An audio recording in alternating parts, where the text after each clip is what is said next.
Welcome back to another episode of the Raw Prospect Podcast, your home for raw reactions from every game in every sport. I'm your host, Amy Nixon, joined by diehard Yankee fan Michael Ween to recap the 2024 World Series, where the Dodgers took down the Yankees in 5 games. But before we get into that, if you like what we do here, make sure you like and subscribe, and make sure to go leave a 5-star rating and review wherever you get your podcasts.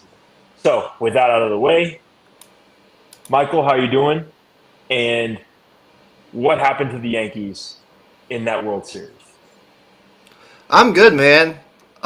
Saturday, November 2nd, 8:42, about 8:45 p.m. live in Houston. Here to recap what happened in the World Series, where the Dodgers beat the Yankees in 5 games and won their 8th World Series title. We're going to talk about the Dodgers and all the glory that comes with that title. Freddie Freeman, Shohei Ohtani, Mookie Betts, Dave Roberts, the legacy discussion. Where does this leave their legacies? And how many World Series can they win moving into the future, as I expect their roster to get even better next year, believe it or not. And then I'll also tell you from my perspective, from the Yankee fan perspective, what the fuck happened to the Yankees, and how did they end up losing this World Series in a series that was actually more even from a statistical standpoint when you dig down into the minutia than a 4-1 gentleman's sweep would suggest. And then for the second half of the show, we will dive into free agency. There have already been moves early on, just a couple days after the season ends on Wednesday with Game 5. The Yankees have already made some decisions, which I might get a little bit into what their future holds as we go into an offseason where Juan Soto is the white whale of free agency, and we'll talk about him as well. So I'm excited to get into all of this, but I think on this podcast we should talk about winners first, and the Dodgers won the 2024 World Series. So let's go ahead and get into the discussion about the Los Angeles Dodgers. Yeah, let's do that. I think let's start with Shohei. He's the best player in baseball, and that's pretty unanimous at this point after the season he just had. Um, Not a great World Series, but I think his presence at the plate made a big difference. Just him being out there, I think, is a is a big deal for the Dodgers, given that shoulder injury that he suffered. I think Game 2 was it? So Shohei, I think it was a dominant season all the way through till all the way through the playoffs. He had a high high batting average with runners in scoring position, which really matters in the playoffs, and then kind of struggle in the World Series. But I don't think that's what we'll remember this season by. We're just going to remember the fact that he went 50-50, 50 home runs and 50 steals, which is just absolutely ridiculous. It's a historic season by Shohei Ohtani, and it solidifies him as the greatest baseball player we've ever seen. And it's indisputable at this point. He started the 50-50 club, like you mentioned. This was a season in which he did not pitch because of Tommy John. He will be back pitching next season, which is one of the reasons I said in the intro that I think the Dodgers could be even better next year. But that's not the only reason. 50 home runs and 50 stolen bases. I mean, that's ridiculous. But not only that, he won a World Series in his first real opportunity to play in the postseason with a stacked team, the Dodgers, and he was a big part of getting them there, obviously, with the performance he had at the plate through the divisional series and the championship series against the Mets. He was the first baseball player to reach 400 total bases in a season since 2001. He was the first to finish top 2 in home runs and stolen bases as a baseball player since 1909, over 100 years ago. And he had the most single season games with a home run and stolen base ever in a single season with 16. Those are just some of the statistics that explain his greatness. And so, with him getting back on the mound next season, presumably at least 80 or 90% of what he once was on the mound, given the God given talent that Shohei Ohtani is, and given how gifted he is on both sides of the baseball. Even though he does not play defense, his value is not only explained in the money that he got before this season in free agency by the Dodgers, most of which is deferred, which is why the Dodgers are getting such a good deal in this equation, because they're only really paying him a couple $1,000,000 each season that he plays for them. All that money is pretty much deferred until after the contract. Which allows the Dodgers some flexibility. But you look at it from that standpoint, he's going to get back on the mound next season, and he could have a season next year where he hits 50 home runs, steals 50 bases, and wins the Cy Young Award. So he not only did he have one of the greatest seasons we've ever seen and solidified himself as the best baseball player I think we've ever seen, and I think there's a difference between best and greatest. I think he's the best in terms of his baseball ability and what he does on a baseball field. The greatest player, we can argue about that. I mean, there are baseball players throughout MLB history that have had greater careers, but his career is not close to finished yet. So we'll just have to wait and see how, chapters 5, 6, 7, 8, 9, and 10, whatever stage this is in his career, write themselves. But for now, one of the greatest seasons we've ever seen, the best baseball player we've ever seen. He has a ring, so people can no longer say, yes, but he hasn't done shit in the postseason. And he has a chance to top everything that he just did next year. That's how good he is. Yeah, I mean, he was the difference this year for the Dodgers. They've been really good for a while, obviously, but they've fallen short in the postseason for a variety of different reasons. And the thing that we talked about before this postseason started was the fact that they haven't gotten the production they needed from their stars in the postseason these past couple of years. And I think Ohtani, his,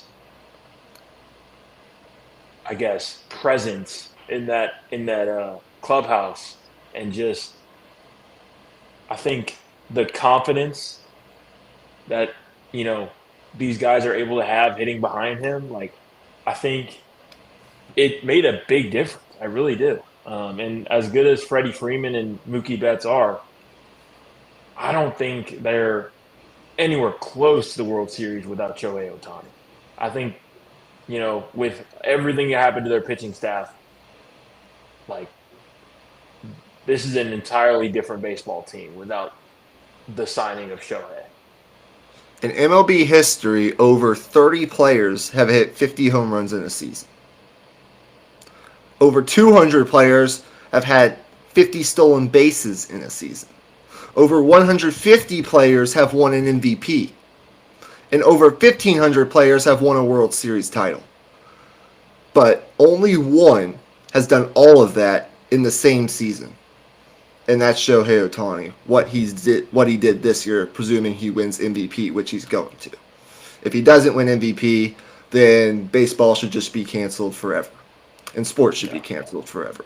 But when you look at the overall totality of his postseason, it's really nothing to write home about. I mean, he was good, especially for the first two rounds, as I talked about. But his World Series stats really drag down what he accomplished in the postseason. He was 2 for 19, a 105 batting average, 0 RBIs in the postseason. So you look at that and you're like, that's not great. But again, the presence to have the plate appearances, to battle through a partially dislocated shoulder, which they probably popped back in, but he was probably dealing with pain. He was dealing with pain. You could obviously see it on some of his swings. it just, as you spoke to, like the presence in the batter's box is undeniable. And so he's awesome, but it wasn't him that really took off in this World Series. It was a guy that a lot of people, I don't want to say question going into the World Series, but there were questions about his physical ability to play the game at the highest level with the injury that he was dealing with. And he is now the World Series MVP of 2024 with all of the home runs and clutch hits that he had in this World Series. And that is one Freddie Freeman, who wins his second World Series title now. So, with what Freddie Freeman just accomplished on a bum ankle, where does that put him in the overall legacy discussion? I mean, I'm not really sure, man, but it's got to be one of the best World Series performances we've seen in a long time. Um, just the guts to just be like, no, I'm playing no matter what. And from based on everything I've heard about the guy, like that's just the kind of person he is. Like he's just a gamer. Like he's not missing that game for anything unless his fucking leg falls off or something. Like he's just like that. And I don't know like you know, baseball strategy that went into him, having the World Series that he had, but man, like watching him absolutely dominate every single game was just amazing to watch. You look at his career, he's an 8-time All-Star, and he's made the All-Star game every year dating back to 2021. He's been one of the most consistent hitters of our generation. He's a career 300 hitter with over 2,200 hits, close to 2,300 hits, and he'll probably reach that next season if he stays healthy. 343 home runs and over 1,200 runs batted in. But you look at all the accolades and the resume that he's built up now. An 8-time All-Star, a 2-time World Series champion. He wins the World Series in 2021 with the Braves, then goes to the Dodgers and wins this World Series. He's a World Series MVP now, so he checks that off his box. And he was the National League MVP back in the 2020 shortened COVID season. So he has a regular season MVP, a World Series MVP, 2 World Series titles. He's a 3-time Silver Slugger. He's a fantastic first baseman, as good as there is in baseball from just a fielding standpoint, and he's an 8-time All-Star. So he solidified himself as, in my eyes, maybe the best first baseman of our generation, one of the most consistent hitters of our generation, and one of the best players, period, one of the best hitters, period, in the league. To have a guy like Freddie Freeman hitting in your 3-hole when he's got a bum ankle, and there was a story actually published the day after the Dodgers won the World Series by one of my favorite reporters and one of my favorite writers in any sport, Jeff Passan. And as you know, he's the formerly Agent Wojnarowski of the NBA and Adam Schefter of the NFL. That's what Jeff Passan is to Major League Baseball. And he wrote this article that was very revealing about what you just spoke to. This guy, you're going to have to literally tear one of his ligaments off, whether it be his leg or his arm, to take this guy off the field, especially in this kind of stage, in the World Series against the New York Yankees. 2 days before their postseason run began, right, when they I believe faced the Padres in the divisional series, right? He was taking batting practice in the batting cage, and this is just a little snip of a great article you should go read over on ESPN.com. And he felt a twinge in his rib cage when he took a swing during a simulated game, which is where a pitcher throws basically a simulated game to a live batter. And he was in a lot of pain already to go along with the ankle injury he dealt with, towards the end of the regular season going into the playoffs. And he wasn't really himself for a lot of those reasons, the ankle in particular, in September. I don't think his numbers in September were very, very good. And you can understand that, right? So a day later, after their first postseason game, Freeman took batting practice again. And on the 13th swing, he felt a jolt in his upper body and he crumbled to the ground. And this is according again to Jeff Passan. That night, he goes to get an x-ray, and the results were inconclusive. So he receives a second opinion in the morning, goes to St. Monica for a second opinion, gets an MRI, and it was revealed that he had broken costal cartilage in his sixth rib. This is an injury that typically sidelines players for multiple months. And Freddie Freeman played in the World Series. And not only did he play in the World Series, but he won the World Series MVP and was the best player in the World Series. So go read this article. It's absolutely fantastic, and it tells you everything you ever need to know about who Freddie Freeman is. He's a fantastic person from everything that I hear. He's one of the best, most liked personalities in the entire major leagues. And he's one of the best players of our generation. Point blank, period. So that's Freddie Freeman, and that's where his legacy stands at this particular moment. And guess what? He's getting older. I believe he's close to 35 years old. I don't know his exact age, but if they keep this Dodgers squad together over the next couple of years, there's a chance he ends up with 3, maybe even 4 titles when it's all said and done. Yeah, and we'll get into that as the show moves on, I assume. And I don't really know who to compare him to. I mean, I guess maybe like a Jose Altuve type, I guess. That obviously not as many like playoff moments because of how consistent the Astros have been in the ALCS, but just gutsy, man. Just every time you need a hit, he's there. He called his dad. He's like a State Farm agent. He called his dad. This is another note from this article on ESPN.com. And his dad, Fred, told him to stop. He said, "Freddie, this is not worth it. I know you love baseball. I love baseball, but it's not worth it with the pain you're going through."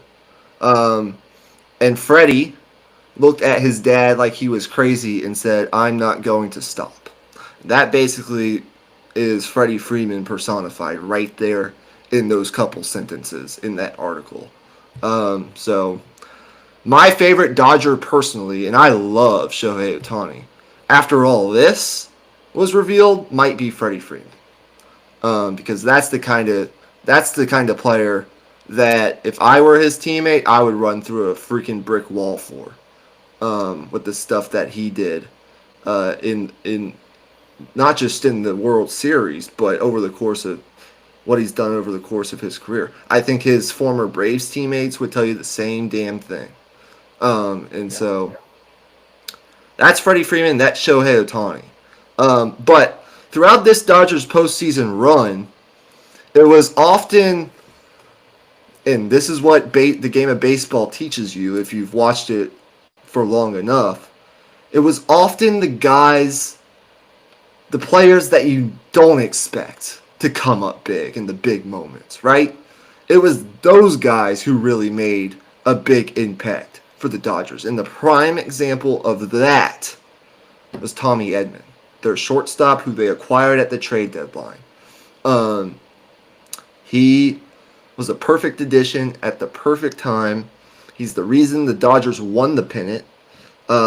He was their best hitter in that Mets series outside of Freddie Freeman and Teoscar Hernandez statistically.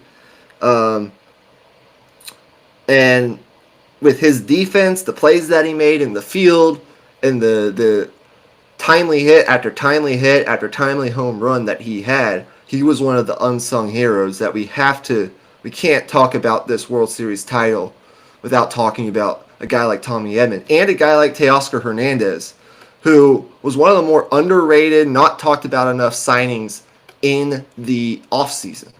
It was overshadowed because not only did the Dodgers get Shohei Ohtani, but they also went out and they got Yoshinobu Yamamoto, who, by the way, absolutely shoved in the one game he pitched in this World Series. I told you guys on the World Series preview, I said, if there's one pitcher that's a bad matchup for the Yankees on this Dodgers staff, it's Yoshinobu Yamamoto, and I was right about that. But guys like Tommy Edman, who are batting 8th and 9th for this team, guys like Kike Hernandez, who are in the 7 hole for this team, it goes to show you, like, deeper lineup, all those pitching injuries didn't matter. They were the better team on the margins, which I'll talk about from a Yankee standpoint here in a second. But it's often the players you never talk about. We saw it last year. Nobody really knew outside of Rangers fans and maybe some diehard baseball fans who the fuck Adolis Garcia was before last season. Now they know his name because of the postseason that he put on. When the Rays made the World Series a couple years ago and they played the Dodgers, right? Nobody knew who Randy Arozarena was, but they did after that postseason. So it's often the guys you don't hear about that make some of the biggest plays in postseason baseball. And give credit to the Dodgers. They capitalized on Yankee mistakes. One of the big reasons they won this series. Anything else that we need to hit on? I mean, Mookie Betts, I think, is pretty self-explanatory.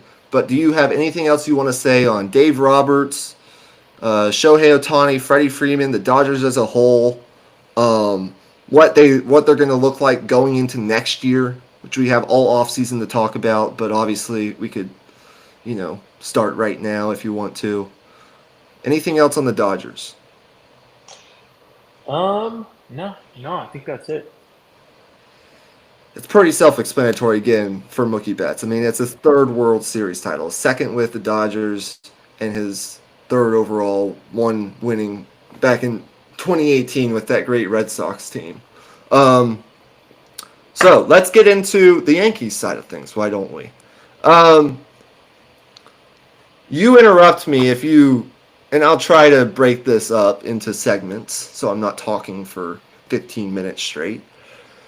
What happened to the Yankees, though, in this World Series? Number one, I think it's important to acknowledge that the Yankees took a step forward organizationally this year by acquiring Juan Soto and actually getting to the World Series for the first time in 15 years.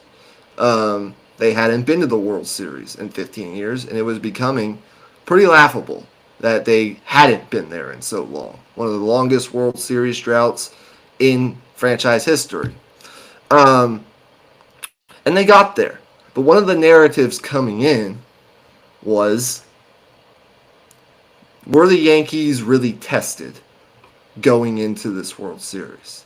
They played the Royals, who, we have to give credit, had a great season. They're a young team with a grizzled veteran in Salvador Perez, who's an absolute Hall of Famer, one of the best catchers that we've ever seen, with a good pitching staff, a bunch of left-handers, which were bad matchups for the Yankees, as I mentioned before that series, on one of my solo shows, and a young star, one of the best young stars in baseball, Bobby Witt Jr., who will finish likely second in the MVP voting to Aaron Judge.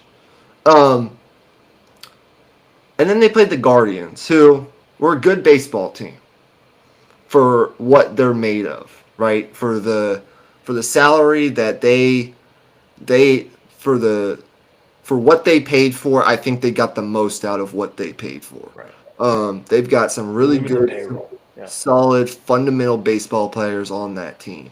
And they have one of the underrated stars in the entire game, Jose Ramirez. So the Yankees took care of business. When you look at it, they had lost 2 games going into the World Series. On the other hand, though, the Dodgers played the Padres, who I firmly believe were one of the 5 best teams in baseball going into the playoffs, and the Mets, who were white hot, absolutely white hot through the last 2 months of the season into the playoffs. Right, what they were doing, and so the narrative was the Yankees, although they might be pretty even from a talent standpoint, the Dodgers are going to outclass them in this World Series. And that's what the Dodgers did. So why did the Yankees lose? Well, here's what it comes down to. The Dodgers won 4 games in this World Series.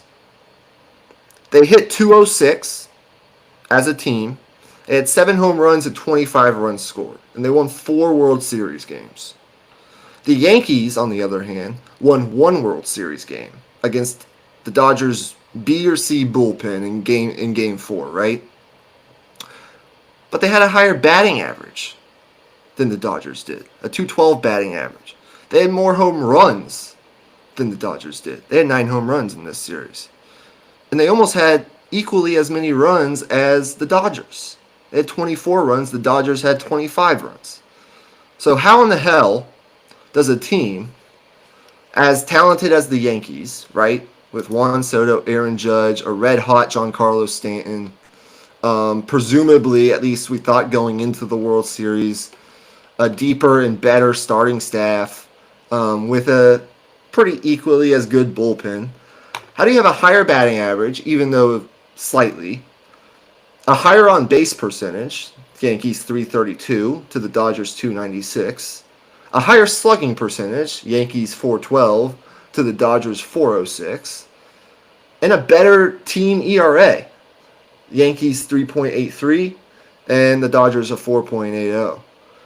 How do the Yankees have more hits, more home runs, more stolen bases, and more walks than the Dodgers do, yet lose the series and almost get swept? Well, it's pretty simple.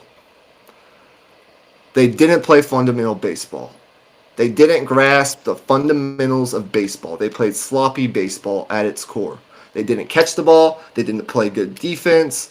They didn't run the bases well. And they didn't capitalize on their opportunities with runners in scoring position. They were terrible with runners in scoring position in this series. 43 runners left on base in 5 games. 43 runners left on base in 5 games. That's over 8 runners left on base per game in this World Series if you do the simple math. They were 9 for 45 with a 200 batting average with runners in scoring position in this World Series. Against a team like the Royals, no offense to the Royals, I already acknowledged they're a good baseball team, and no offense to the Guardians, but those teams aren't nearly as talented, not nearly in the same league from a talent standpoint as the Los Angeles Dodgers are. You can get away with it there, but you can't get away with it against a world-class organization like the Dodgers. And so the Yankees, and it's really, I mean, the 5th inning was kind of crazy. We all acknowledge that, and I'll get into that here in a second. We've never seen anything as embarrassing as that in a World Series inning, much less a World Series game that I can remember. But you can't make these mistakes when the talent is as equal on both sides, and these games are decided mostly on the margins. And what did the Yankees do? Well, they made 14 errors in the postseason, 14 fielding errors, by far the most of any team. They did not play fundamental baseball. They had maddening base running mistake after maddening base running blunder after maddening base running blunder in this World Series. They were by far, when you look at the metrics, the worst base running team in baseball this season, and that played itself out in these playoffs. And they made little league defensive gaffes at the most inopportune times. They were not a fundamentally sound baseball team. They were talented, but they were not fundamentally sound. In Game 5, and I know you just watched the highlights of the horrible fifth inning that will haunt most Yankees fans for a long time. The Yankees are the only Major League Baseball team to blow a 5-run lead, to allow 5 or more unearned runs, to commit 3 or more errors, to commit a catcher's interference, to commit a balk, all in the same game. They did all of that in the same damn game. They're the first team to do that in a regular season game or postseason game since earned runs became a statistic back in 1913. That's ultimately what it comes down to. More home runs, better batting average, better on base percentage, slightly better slugging percentage. But at the end of the day, they lose 4-1 because their manager decided to bring in a guy from the bullpen to pitch to Freddie Freeman, a guy who hadn't pitched in over a month, in Nestor Cortez, to lay a fastball right down the dick of the plate so that he could hit a walk-off grand slam with 2 outs in the 10th inning in a game that the Yankees should have won in Game 1. And then, I mean, the errors in the 5th inning of Game 5 were just comical. Aaron Judge drops a routine fly ball that he makes that play in his sleep most of the time, but he drops that ball. Volpe fields a grounder which should have been a force out at third, but he spikes the throw to Jazz Chisholm, which renders all the runners safe. And then Garrett Cole doesn't cover first base, and Anthony Rizzo doesn't run hard to first base to even try to get the runner out, which then leads to the Dodgers actually capitalizing on those mistakes. And to finish all this off, I just want to read you a couple paragraphs from this article on the New York Post by Joel Sherman, who revealed some very telling things about the way the Dodgers viewed the Yankees going into this series and what their scouts basically told their players going into this series. So let me get to those paragraphs, and then I will read those to you because this is absolutely comical. Here we go. This is by Joel Sherman of the New York Post. Quote, what the Dodgers told their players in scouting meetings was the Yankees were talent over fundamentals. That if you run the bases with purpose and aggression, the Yankees will self-inflict harm, as was exposed by Mookie Betts, Tommy Edman, and Freddie Freeman. That the value was very high to put the ball in play to make the Yankees execute defensively. They mentioned that the Yankees were not just the major's worst base running team by every single metric, but the difference was vast on the field between them and the Padres, who the Dodgers beat in the National League Division Series but were very impressive in this area. They were thrilled at how short Yankee leads were at first base to potentially be less of a threat on pivots at second, where Gavin Lux does not excel. They said their metrics had the Yankees as the worst position outfield in the major leagues. They were amazed at how many times relay throws came skittering through the infield with no one taking charge, and how often Jazz Chisholm Jr., for example, was out of place or just standing still when a play was in action. That's as damning and as telling as it gets as to how the Dodgers, the opponent of the Yankees, going into this World Series, viewed the Yankees going into the World Series. And they were right. The Yankees value talent over fundamentals. And it's absolutely embarrassing. So, there it is. Okay. Ooh. A lot there. Okay. You know, the first thing that I thought of when I saw that Aaron Judge play where he dropped the ball, you can probably guess it. I'm a, I guess, ex-Rangers fan, but fan of the Rangers when they're good, slash, I guess. Nelson Cruz is what I thought of. Yep. Whew, man, just excruciating. I mean, I don't even know, like, is it a focus issue? Is this something that like has happened to the Yankees like throughout like the season in different times. I don't know because the way that it just spiraled. Because okay, one mistake is fine. Like you're human, it's fine. But every Yep. single defender made a crucial Yep. mistake in Yep. that inning. It was Yep. it was shocking, honestly, out of a professional baseball team.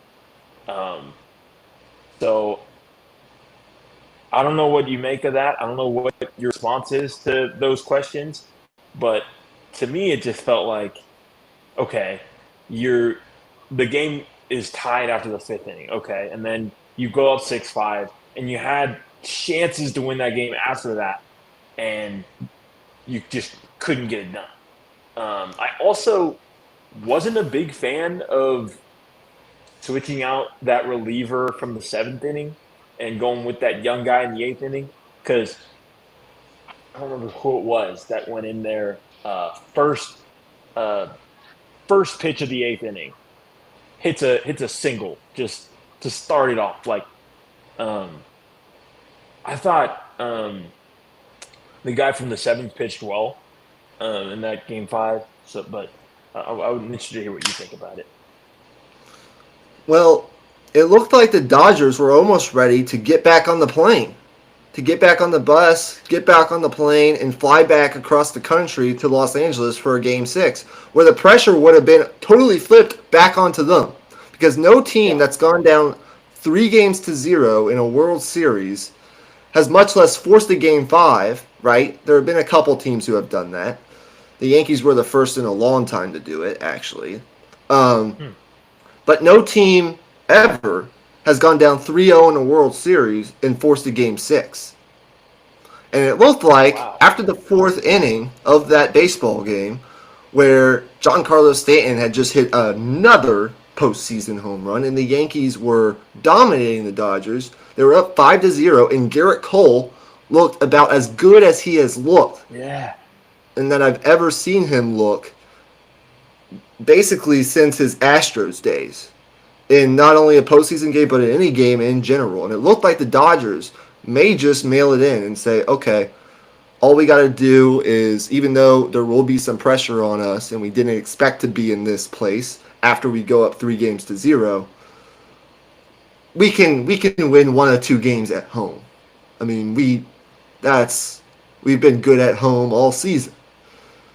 But the fifth inning comes and the team just melts. Now, for Yankees fans, to answer your question, um, the defensive errors in a vacuum by each individual that made an error in that inning, aside from maybe Judge dropping the fly ball, are nothing new. Like the Yankees had not been a very good defensive team at times this season. They were never a good base running team. So this was a flawed team, no doubt about it. And Yankees fans knew that, and we weren't super surprised by what happened in the fifth inning. What we were surprised, though, by is how it all just spiraled, like you mentioned. Play after play after play. Um, Right. some of them were physical errors. The Judge dropping the fly ball out to center field. I mean, that's just physical error, taking your eye off the ball, getting ready to throw back into the infield before you secure the ball. It looked like what happened. Trying to throw a runner out, at second base. That looked like a physical error. Then you had the Volpe, who I think made the right play. He was trying to get the force out for the lead runner at third base. And he could have got him with a good throw, but he just spiked the throw, and then Chisholm couldn't field it because Jazz Chisholm isn't a third baseman at his core. The Yankees have him there, and they acquired him and put him there because he's a fantastic athlete. He's a good baseball player, and they needed someone other than whoever they had before playing there.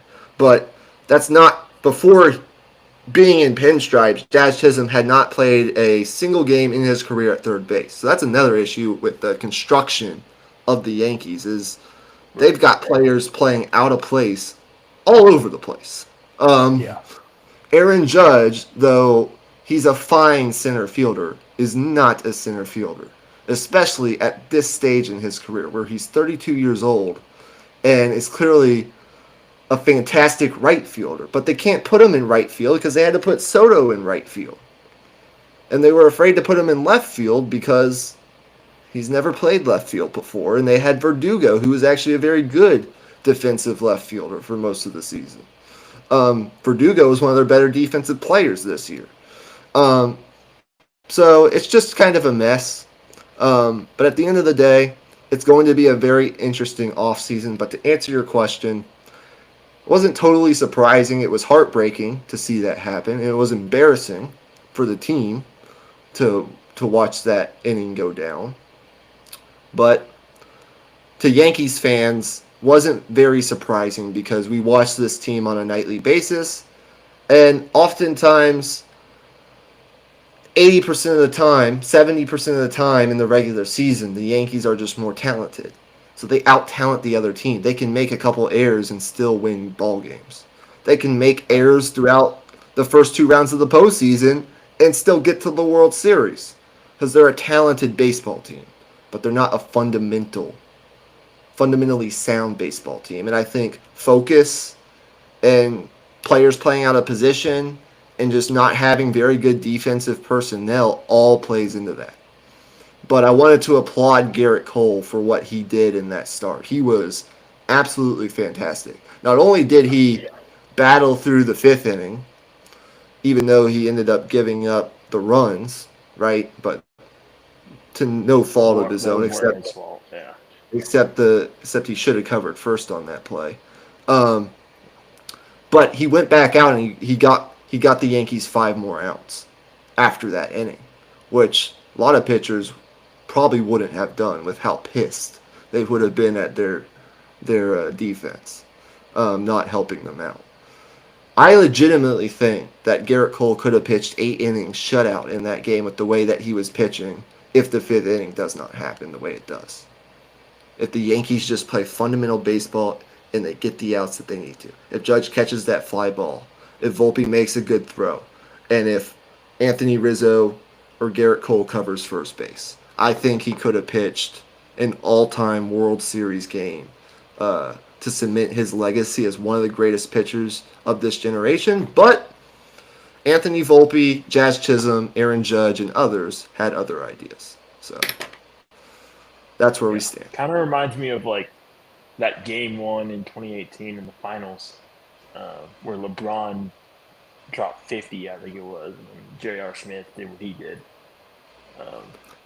Yeah. Okay, so man, that's the World Series. Congratulations to the Dodgers, and I'm excited for the offseason, which is where we take this episode next. For the next 15 minutes, let's dive into the storylines of this MLB offseason. But before we do that, I just wanted to tell you guys something. Number one, I think our schedule is going to look something like this as far as baseball content is concerned throughout the offseason. Okay, because it's a long winter oftentimes throughout the baseball offseason. And signings happen sporadically, right? Signings and trades will happen sporadically. You might wake up the day after Thanksgiving and Pete Alonso will sign with the Giants or some shit. And it'll be like, what the fuck? Why did this happen now? But that's kind of how the baseball offseason works. The signings can happen at any time, and there's no real finite timeline of when things go down, right? You can sign 5 days after your season ends, or you can sign right before spring training starts. There's really no guidelines to how that timeline works. But for our content in the off season, this is just a rough outline. We're going to have the episode tonight with Emmy and I together. We'll have an episode either after Thanksgiving week or early December to recap all the moves that have gone on to that point. Okay, likely be early December sometime. And then we'll have another episode after Christmas or close to the New Year probably early January, after the new year. We'll just say that. Hopefully before the NFL playoffs start, we'll have another baseball episode to recap more moves that have gone on and other storylines. And then in February is where we'll really start to ramp up baseball content for the 2025 league year with team previews and all sorts of other stuff. So basically one episode a month up until February, and then we'll ramp up in February once we get closer to spring training. That's how the baseball content's going to go. If you're a Yankees fan, though, I'll be doing some individual Yankees content on the channel like I kind of did throughout the postseason. So when big-time Yankees news happens, I'll have some short videos that I'll put out for more baseball content for any Yankees fans or people that don't like the Yankees who like to clown me. Feel free, but I'll be doing that because I want to talk about my team. All right, so big storyline of the offseason. We know who the free agents are. Where do you want to start this conversation? I think you got to start with the white whale, as you put it. Juan Soto. Yep. Juan Soto. 14.2 wins above replacement. Like, this is the guy. Like, any team who's got cap space, they're gonna throw everything at him. And obviously, the Yankees, I think, are in the driver's seat, and I'm sure you would agree. But that's the thing. You just never know. So this is the way I'll encapsulate this free agency for Juan Soto. And I want to get your thoughts on this. I think the Yankees' number one priority in the offseason is obviously to re-sign Juan Soto. You trade for him. You have him for 1 year. He had a career year, basically every single aspect of baseball. And he got you to a World Series. He was kind of the difference-making piece that you were looking to acquire. You acquired him for a year. It paid off largely in that he got you where you wanted to go. You just didn't finish once you got there, right? And that's another. We already covered that. So that's the Yankees' number one priority. I think this Yankees offseason goes one of two ways. They re-sign Soto, and they make a couple other small moves in the bullpen, and they bring up some of their younger players like the Martian, Jason Dominguez, to play in center or left field to replace Soto and Verdugo. And they start Ben Rice at first base as they've already declined the option of Anthony Rizzo, who's now a free agent. Didn't think they were going to bring him back. They maybe are able to work something out with Gleyber Torres if they bring back Juan Soto, but it would have to be on a team-friendly deal. I think Gleyber, though, made himself a lot of money with the second half that he had as a leadoff hitter for the Yankees in what he did in the postseason. He wasn't great in the World Series, but like in the Royals and Guardians series, he was one of their best players. And so it's either that route, you get the best player on the market back, you pair him up with Judge for the long term to have one of the best duos in the best duo in the American League, but one of the best duos in baseball, right? Up next to the Dodgers. Or you don't re-sign Soto and you try to allocate the $60 million annually or whatever the cap hit would be for Soto. Try to divvy it out to maybe 3 or 4 other positions to try to better your roster from a versatility and defensive base running standpoint. You try to get more athletic by signing maybe 3 or 4 players rather than just Soto to try to better your team from a collective standpoint. Those are the 2 routes that I think this Yankees offseason goes. I prefer getting the better player, the best player, and that's Soto. I prefer having Soto back, and we'll figure out the rest later with some of this younger talent. And a pitching staff that should largely be back next year. With aside from maybe you make a couple trades, right? Maybe you trade Nestor Cortez. Maybe you trade Marcus Stroman. There are teams all over the place that need pitchers. Because you have Clark Schmidt, you have Carlos Rodon, you have Luis Heel, and you have Garrett Cole. So you don't necessarily absolutely need both Marcus Stroman and Nestor Cortez. And those guys could be good assets for a lot of other teams. Maybe you can get like a defensive outfielder or a defensive like a speedy guy, a pinch runner that you can use to pinch run for Giancarlo Stanton, who's literally the slowest athlete I've ever seen in my entire life. You can get guys like that. You can work trades, re-sign Soto. I prefer that route because I want Juan Soto on my baseball team. But that's largely how the Yankees offseason will go.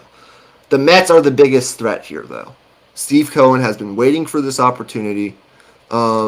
And with what the Mets accomplished, they are the biggest threat. They're ready to throw anything and everything, throw the kitchen sink at this white whale that is Juan Soto, because they want to get a dynamic duo like the Yankees had. They're coming off a series where they pushed to within 2 games of the World Series, a fantastic season for this New York Mets team that wasn't expected to do much of anything going into this year. And all of a sudden, like, they've got some really exciting young pieces. They might lose Pete Alonso, but if you get Juan Soto, who gives a fuck?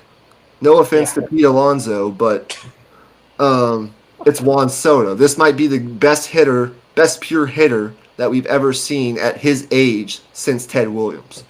So that's the big time threat. I think ultimately, if you were to ask me, he stays in New York. I think he likes New York. I think he loved playing in New York. It's just, is it in Queens or is it in the Bronx? That's the big question. But if you want my sleeper team, I think there are 2 sleeper teams. Number 1 is the San Francisco Giants. What do we know about the San Francisco? Now, I don't know that Juan Soto is a West Coast guy. I think he wants to be playing on the East Coast. He started his career in Washington, D.C. I don't know that he loved playing in San Diego all that much. Those Padres teams just felt weird to me. I think he's an East Coast player. I think he loves New York. But the Giants, what do we know about the Giants? They tried to get Aaron Judge. They tried to get Bryce Harper. They've tried again and again to pull in the big-time free agent, and they failed over and over again. They're desperate. They want a star player. I think they could make a interesting offer to Soto. I wouldn't be surprised if it happens. That's my sleeper team. I don't think he goes to the Giants unless the offer is just so good he can't turn it down. But my other sleeper is the Nationals. Watch out for the Nationals. I think they want to start to expedite this rebuild, and I think what a story it would be to get your guy back, to get the guy that came up in your organization to kind of put a centerpiece to start this rebuild. How funny would it be if the Mets all season long like, we want Soto, we're gonna get Soto, and then the Washington Nationals, who are in the same exact division, steal him back, and they ultimately end up not only getting all the young talent they got back from the Padres in the trade, but they end up getting the guy back a couple years later. I don't know that he will end up on either team. I don't know that either team will even offer Soto, although they would be crazy not to. But those are my 2 sleeper teams. But ultimately, I think it's Yankees or Mets. I hope it's the Yankees, but the Mets are hungry, so I wouldn't be surprised if it's Queens. What do you think? It would be so funny to me if the Nationals got rid of Soto to start a rebuild, and then got him back 5 years later or whatever years later to start another rebuild. It would just be to jumpstart another rebuild. Bizarre thing ever. To jumpstart another rebuild, which has already been going on for a couple of years. It would be bring funny. Bryce Harper back at that point too. It'd be funny and it'd be poetic. that's the Soto. Do you have any thoughts on the Soto free agency? Where you think he ultimately ends up, and for how much money? Which is the other part of this. Like, is it 600 million? Is it potentially close to 700 million? Um, what are your thoughts there? I think it's. I'm gonna throw a number out there. I'm gonna say $660 million Okay. to the New York Yankees Okay. over what was Shohei's contract? It was like 13 years? Shohei is 10 years, 700 million. Okay, so I'll Um, say Soto is I he could wants see. it shorter, right? I'm gonna I say could. 8 years. He wants the high average annual value. I think he's still going to get that. If Hmm. it's 660 million, I could see it being something like 12 years, 660 million, which I think is over um, 50 million a year. Which would it wouldn't quite eclipse Otani, but it would eclipse every other player in Major League Baseball. I think the Boris agency, Scott Boris, wants to get his guy the best and biggest deal that he can. And so I think it'll be somewhere between 600 and 700 million to the Yankees or the Mets. I don't know that he quite gets 700 million because he doesn't give you the value that Otani does from a pitching standpoint, but he's the next closest thing to it potentially as a hitter. So uh, the other free agent conversation I wanted to have before we get out of here on this fine Saturday night, November 2nd, is the Astros, who for the first time in a long time didn't make the World Series and they didn't make the American League Championship Series. They kind of went out with a whimper, losing to a young upstart Tigers team. But their big dilemma this offseason is Alex Bregman is a free agent. One of the best, most consistent hitting third baseman that we've seen in this generation of baseball. Um, this year, it was no different. He's on the wrong side of 30, but he still hit 260 with 26 homers and 75 RBIs. Not going to blow you away, but really solid player. Great defensively at third base. And has been part of this Astros core that has had so much success. The mini dynasty, the 2 World Series championships, going to 7 straight American League Championship Series, making 4 World Series. Like, he's been in the center of all of it, right? So they obviously want to re-sign him. And Astros fans, I know it, spoken to a lot of Astros fans the last couple of days. We want Bregman. We want Bregman. Re-sign Bregman. That's basically all they say nowadays here in Houston. And so yeah, it's like, okay, I think it's doable for the Astros. I think that they'll try to get Bregman back as hard as they can. I don't know where the contract lands. I could see it being kind of a 5-year, 4 or 5-year, 140, 150 million kind of deal. 25, 30 million a year for a 34-year-old third baseman. Sounds about right. Sounds reasonable. He's Um, 34. he's getting up there. I don't know exactly how old he is, but he's getting up I there. thought he was like 31. Let me check. Um, but next year, Kyle Tucker and Framber Valdez, 2 other centerpieces, become free agents. And so if you're the Astros, you got to balance not only re-signing Bregman, however old he is, but committing that long-term money there while also trying to re-sign Kyle Tucker, who I think is going to demand more money than Bregman, and re-sign Framber Valdez, who's like your number 1 pitcher. Um, so it's kind of a balance. The Astros kind of find themselves in this dilemma. They want Bregman back, but at the same time, they don't want to. They don't want to like. They don't want it to be cost prohibitive to where they can't then go re-sign Kyle Tucker or get Framber Valdez back. Um, so, and the other issue that they run into is outside of Bregman, there's not like another third baseman on the market right now that unless you you acquire one via trade that is any better than Bregman is, that you can go get in free agency. So if you don't re-sign Bregman, yes, you probably end up good in a long-term sense in that you'll be able to get Tucker back at the price that you want him back for and that he wants. And you'll probably be able to get Valdez back, given he has a good year next year.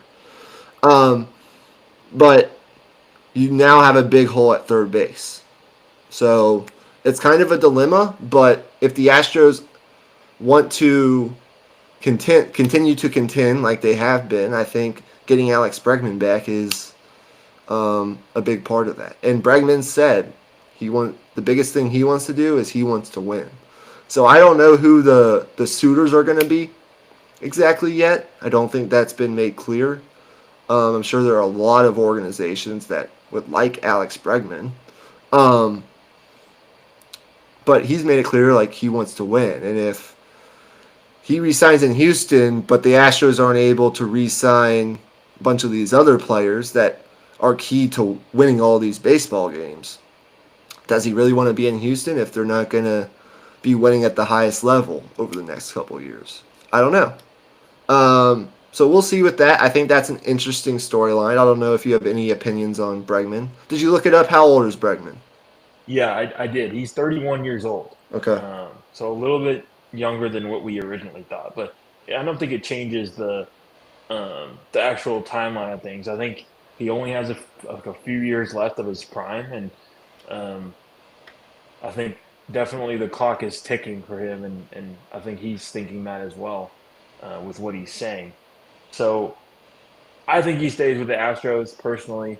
The Astros already kind of they let go of George Springer. They let go of Carlos Correa to kind of move on to younger guys in those spots. But at third baseman, it's just so much harder to do that. Yes. I'm smiling because I now see that South Carolina is up 30 to 20. I have it on right here, bro. I'm seeing you looking up, and I'm like, ooh, what is the score? Yeah, South Carolina came out, and they put it on A&M early, but then A&M came back, and they threw the second punch. What's probably even more surprising, though, is Louisville leads Clemson 26-7. Oh, fuck. In Clemson. In Death Valley, the other Death Valley. LSU's the real Death Valley, but Clemson, they call it Death Valley. Everyone thought Clemson might be better than Miami going into this week. They had really heated up. I haven't watched this game, so I can't speak to what's happened in the game, but Clemson's down 3 possessions with under 8 minutes to go at home against a Louisville team that's played 7 straight games. I think Clemson's coming off a bye, if I'm not mistaken. So that's probably the biggest surprise. So yeah. Oh, the Spurs beat the. Down goes Clemson. The Spurs beat the T-Wolves, dude. Sorry, just a little off script on. I'm definitely gonna have to now go. Definitely gonna have to rewatch that game. Keldon Johnson, 25 points. Good job, Keldon. Back to 500. We're going to be doing an NBA episode this week. You better believe it. All right. Well, I think this has been one of our best episodes. I'm obviously very... What happened? South Carolina pick 6. Oh, yes. Oh, my God. Oh, yes. Oh, yes. Oh, this is so glorious. This is the most glorious night of all time. Come on. This is the most glorious shit I've ever seen. I got to go watch the rest of this. So, thank you guys. Thank you guys for tuning in. We should probably just keep on the podcast here for like the afters or whatever. Something we'll start doing. Yeah. You have any parting shots before we get out of here? My parting shot is, what the fuck was that? Dude, when you see this play, it's just, I don't know what bro was looking at. I mean, he had a dude in his face, but he throws a duck. Oh no, he stepped out of bounds. No. Okay, it's not a pick six. Ah, Hmm. well, What it is a what pick though. what part of the game are you in? What part of the game are you at? Uh, fourth quarter. Okay. Um, about nine something minutes left. Okay. All right. Well, Oh, wait, no, been 14 minutes left. Sorry. been a great day of college football. We're going to we'll be back tomorrow with two separate episodes of Deep in the Heart of Longhorn Sports. We're finishing off all of our college basketball preview content the day before the season starts. We'll have an episode tomorrow afternoon and an episode tomorrow night, as we always do, and then we'll have I'm hoping we'll have an NFL episode. I haven't talked to Emmy about it, but Tuesday is election night. So I'm obviously not gonna make us record on election night if we don't need to. And if either of us doesn't want to. Um, but sometime this week we'll have new power rankings for you guys, and we're gonna try to have an NBA episode, Spurs and Mavericks. So hopefully you guys look forward to all that. Hopefully you guys enjoyed this World Series recap. If you're a Dodgers fan, comment. What have you done, for your celebration? How are you celebrating this World Series title? Maybe even trash talk the Yankees a little bit. I don't fucking care. And then if you're a Yankees fan, vent in the comments like I vented on this podcast. And tell me, do you think the Yankees ultimately get Soto back this offseason, or do you think he goes to the Mets? Yeah, we're gonna straight copium in the comment section. And we'll be back. We'll be back with another baseball episode in about a month, and with more content here on the Raw Prospect Podcast YouTube channel. So Emmy and I are gonna go clown A&M. Enjoy the rest of your night, and we'll see you next time on the Raw Prospect Podcast. Peace out. Peace.